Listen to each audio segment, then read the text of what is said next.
ও খাগালিয়ার মানুষ আজকে বুঝি দুনিয়ার মায়ায় পড়ি আমার মাওলাকে ভুলিয়া গেছো। দুনিয়ার রং তামাশাই পড়িয়া বুঝে আবার আল্লাহকে ভুলে গেল রে বাবা। এমন কোন গুনাহ নাই যে গুনাহ তুমি করো না আমি করি না। ওই গুনার দিকে যখন তাকাই জান্নাতের আশা তো করতেই পারি না, জাহান্নামের আগুন যেন মনে হয় দাও দাও করে জ্বলতেছে রে বাবা। আমার মাওলার দরবারে যদি চোখের পানি ছেড়ে দাও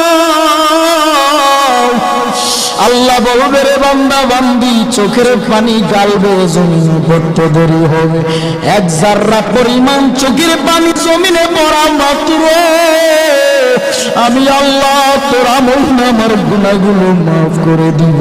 এরে পর্দার আড়ালের মা বোনেরা মাইকের আওয়াজ শুনতেছেন রে মা, ভেবেছো দুনিয়ায় বুঝি চিরজীবন তুমি থাকবা রে মা।